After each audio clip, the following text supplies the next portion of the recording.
bikin kerupuk basah ikan ala-ala aku. Halo guys, karena kemarin aku pengen banget makan kerupuk basah yang teman aku jual tapi nggak kesampaian karena lokasinya jauh banget. Jadi di sini aku bikin ala-ala aku aja. Jadi aku di sini pakai 310 gram daging ikan dan tepungnya juga harus sama. Bumbunya di sini aku pakai bawang putih yang kemudian aku blend dan ternyata ngeblendnya tuh nggak bakalan hancur guys. Jadi terpaksa aku ulek kembali. Kalau gini ceritanya mending dikerjain sekalian daripada harus kerja 2 kali. Tapi nggak apa-apa, harus dibawa sabar. Karena kalau nggak dibawa sabar itu bakalan bad mood banget. Dan udah selesai. Di sini aku pakai bawang putih ya, terus aku pakai telur juga. Pakai penyedap rasa yang kecil tuh 1 bungkus. Ladanya juga 1 bungkus. Ketumbarnya tapi setengah bungkus aja untuk ketumbar. Udah deh, ketika udah semua tercampur rata, di sini aku tambahin tepung tapioka. Ingat ya guys, pakai tepung tapioka. Udah deh, tinggal diaduk-aduk. Pikiran aku biar higienis jadi aku aduk pakai sendok. Dan ternyata dia tuh nggak bakalan bisa keaduk kalau hanya pakai sendok. Dan di sini aku pikir kering banget, jadi aku tambahin lagi 1 biji telur. Lalu aku aduk-aduk aja pakai tangan karena kalau pakai sendok itu nggak bakalan bisa. Setelah aku tambahin telur dan ternyata itu jadi lembek banget, dan di sini aku ulangin lagi, aku tambahin lagi tepung tapiokanya. Dan jangan lupa dikasih minyak. Terus aku gulung-gulung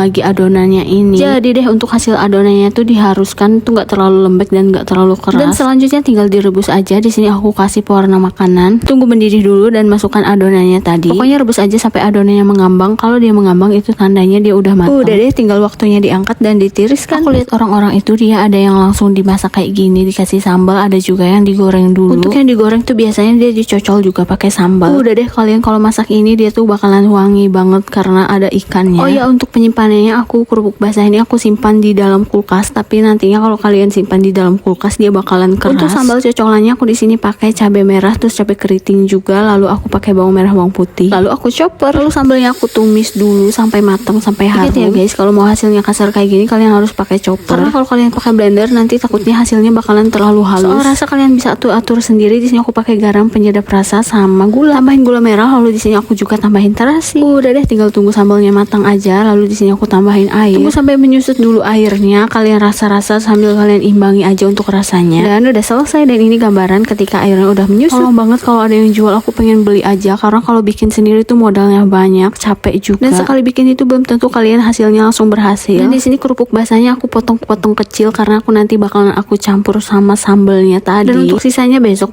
aku rencananya mau aku goreng aja. Tapi untuk sambalnya tetap aja sambal yang tadi untuk cocolannya. Dan di sini aku langsung masukin aja kerupuk basahnya. Kalau misalkan sambal kalian mengkristal karena ada gulanya, kalian boleh tambahin air putih. Dan akhirnya kesampaian juga aku makan kerupuk basah karena aku dari kemarin pengen banget. BTW untuk ikannya aku pakai ikan bakut yang aku minta sama ibu aku kemarin. Jujur ini kali pertama aku makan ikan bakut meskipun versi kerupuk basahnya. Dan ini udah mateng. Sebenarnya makan ini tuh kayak bikin kenyang gitu. Untuk rasanya di sini ada rasa asin, manis, pedas. Dan rasanya lumayan lah untuk mengobati